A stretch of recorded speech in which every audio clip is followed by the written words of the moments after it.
Playhouse presents Dick Powell,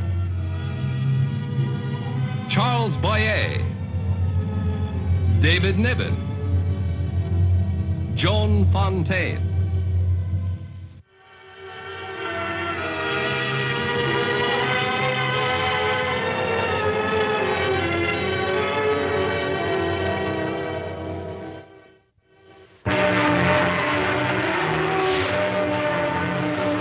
This is a dictator.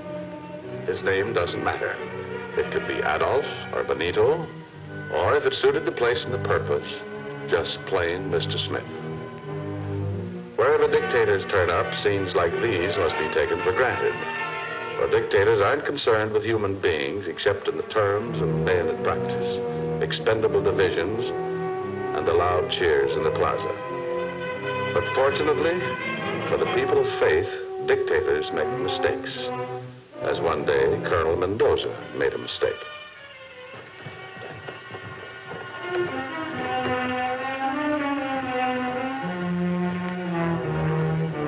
Father Gregory is here. Lord, much!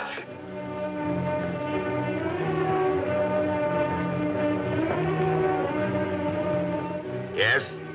Father Gregory is here, Your Excellency. Send him in.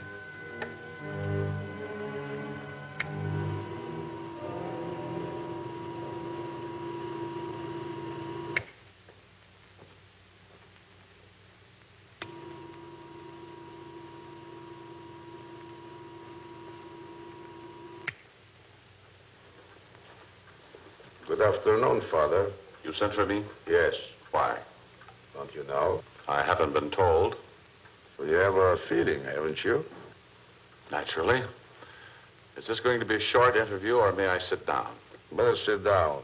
I want you to stay here until the...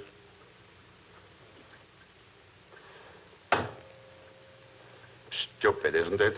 Is it? Father Gregory, do I understand you are a party to this nonsense?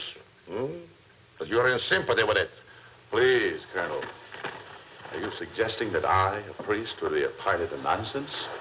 This is not a matter for jest, Father.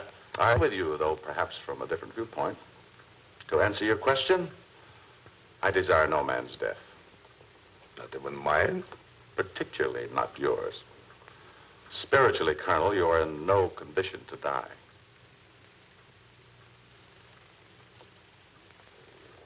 You've never feared me, have you, Father?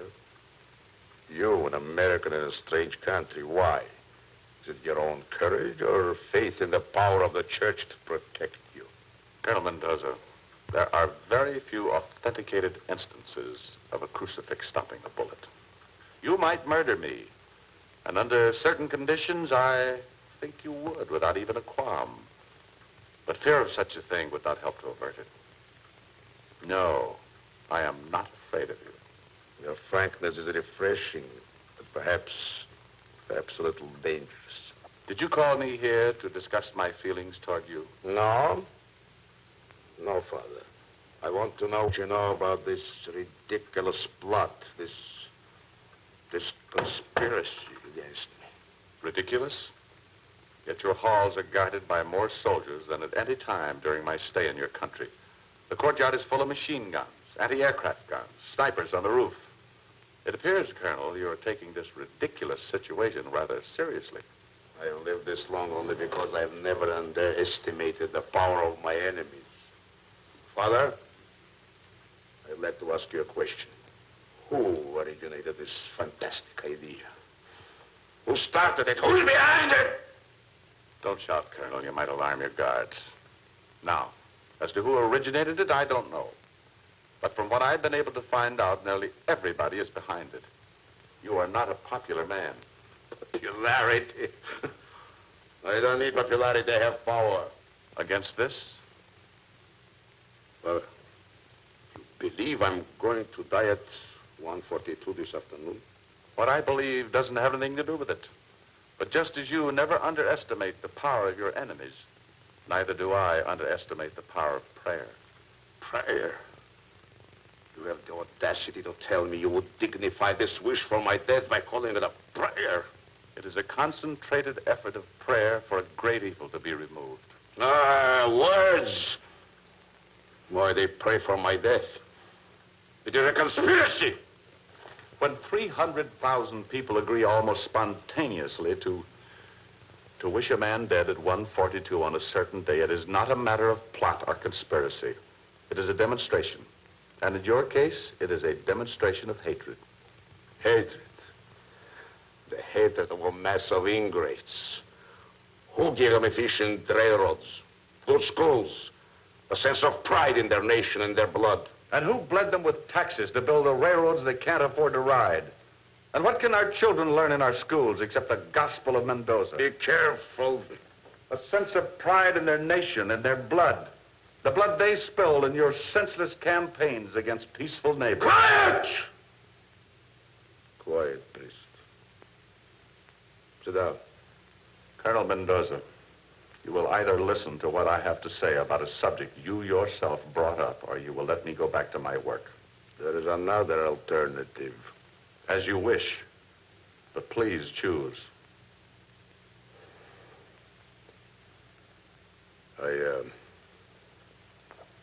Please, Father, sit down.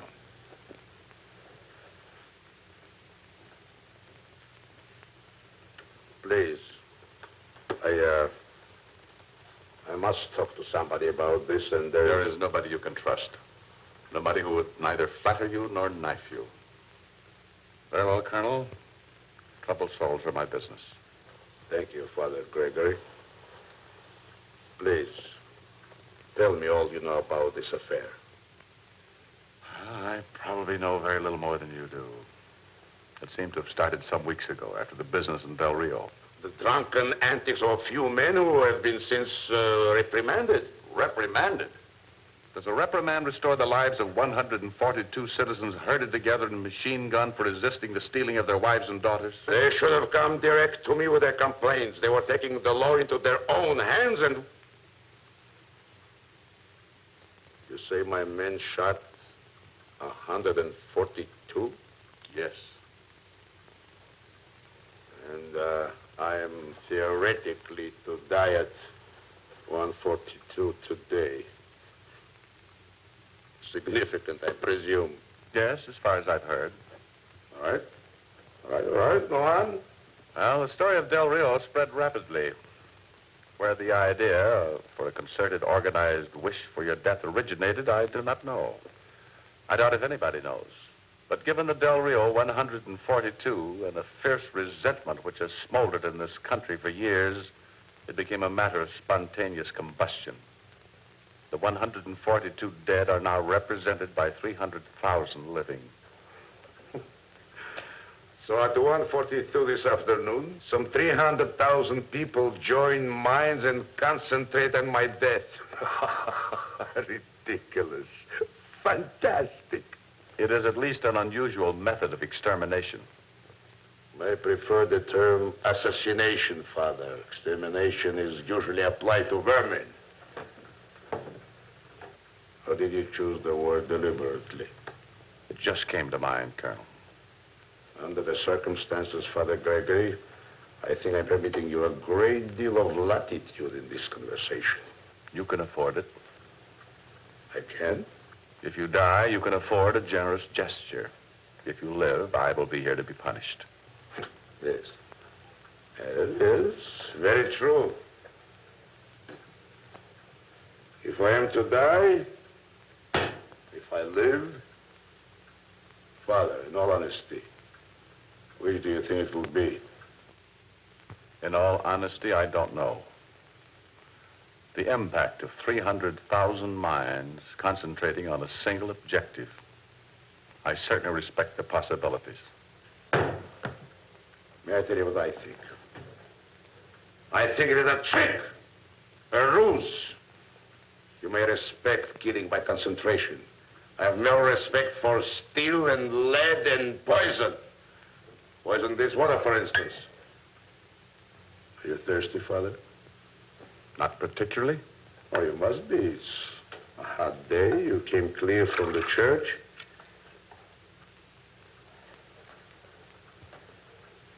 Have some water. Afraid?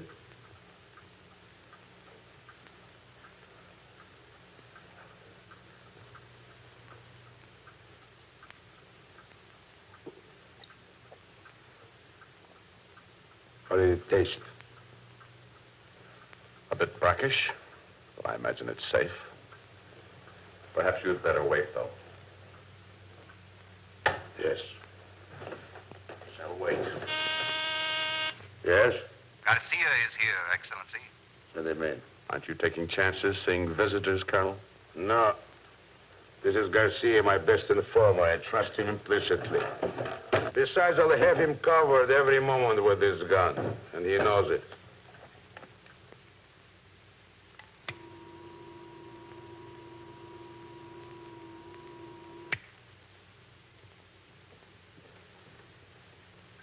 Don't stand there. Come in so I can shut the door. Yes, Excellency.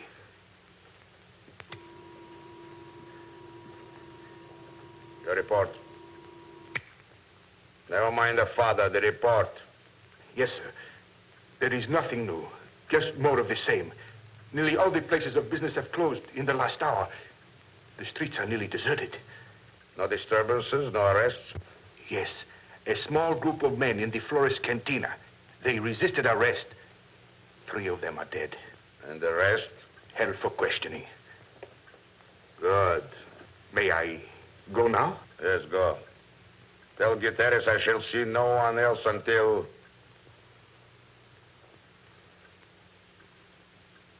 until 1:45. Yes, Excellency.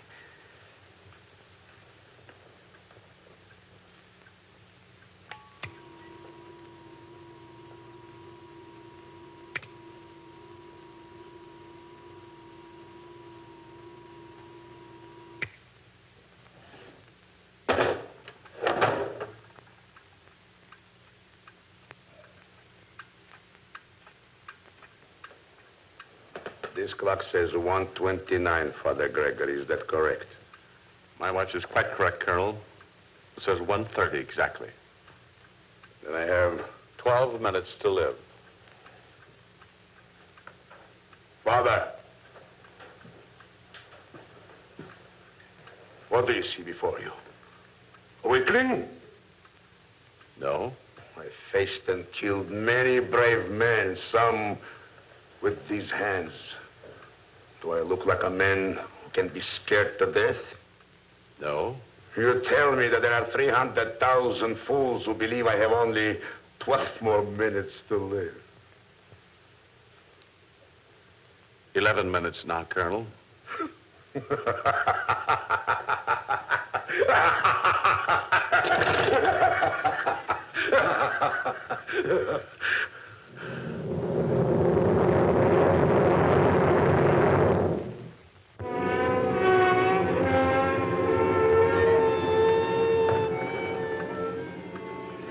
can't halt time by stopping one clock, Colonel.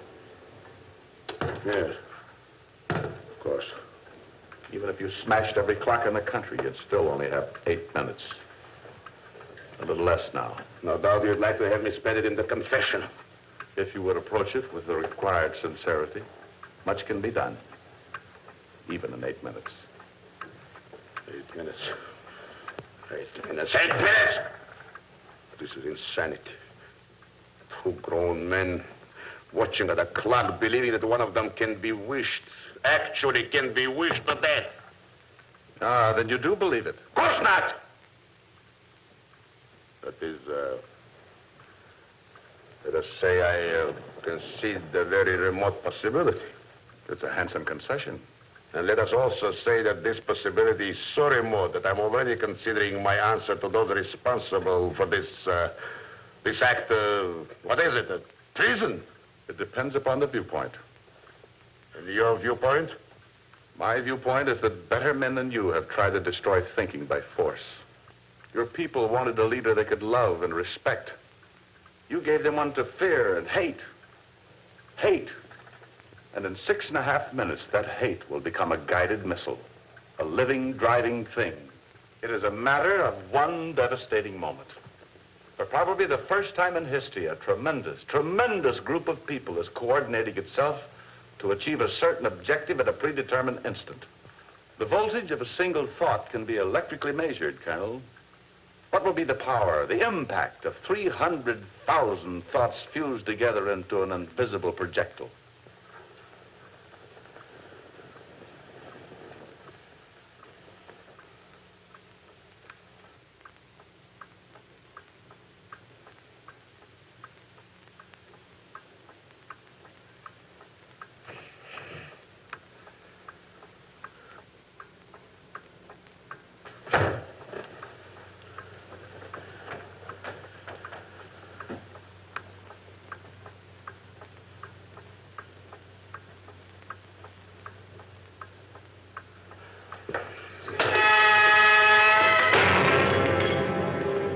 Now, 4.5 minutes. Will you please quit telling me how long I have?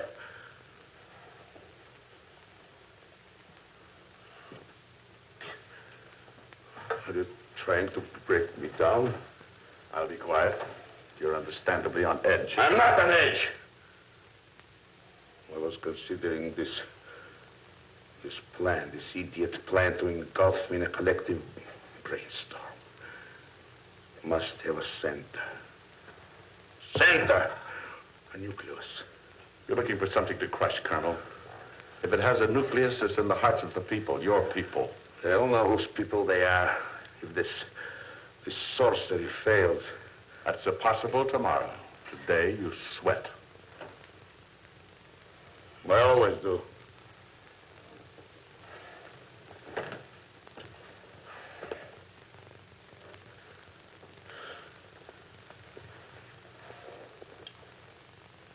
How much time, priest? 4 minutes. We'll wait in silence. I'm tired of your morbid gabble. As you wish.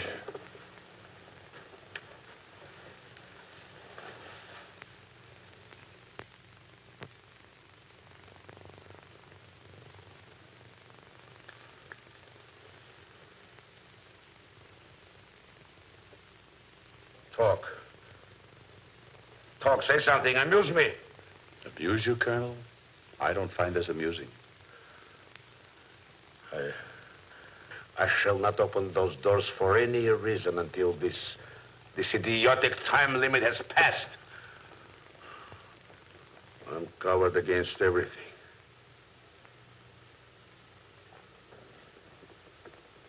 Everything with one exception. You. You sent for me, remember?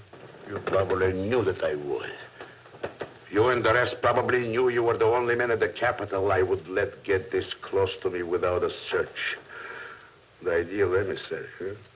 Stand up. Quick.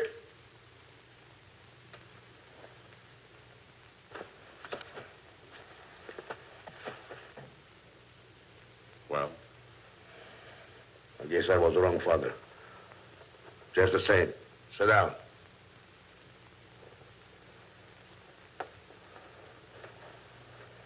It's almost the time, Father Gregory. Just remain as you are. I'll prove to you that I'm invulnerable. Colonel, the window.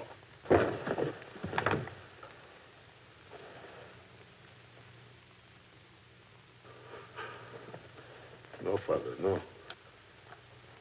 Here's your pistol, Colonel. Let that remind you that no man is invulnerable even to the oldest child's trick in the world. If you should die, let it be with more humility and less arrogance. Forgive me for my suspicions, Father.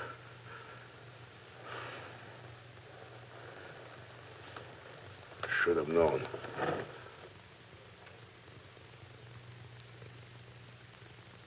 Time. 45 seconds. Whatever comes, I'm ready. Strange the different things that give men comfort. A gun at a time like this. There could be some kind of crazy last-minute effort. No. I suppose not this late. Must be almost 20 seconds.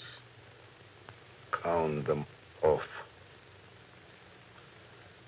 15.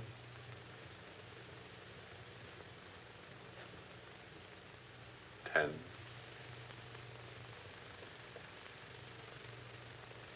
Five.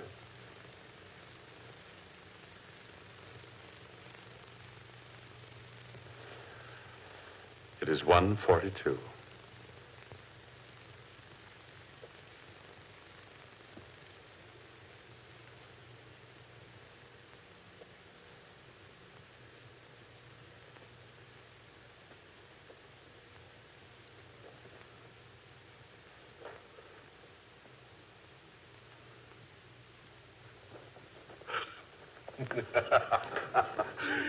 Mental assassination, huh? I told you I was invulnerable. No one will overcome Mendoza. This gun now will be quite busy for a while. In Del Rio and other places where the people plan to use mental-guided missiles. God help you now, Colonel. Thank you, Father Gregory. I can make it alone, I think, as usual. Gutierrez! Gutierrez! Gutierrez! The idiotic machine is broken. Better be broken!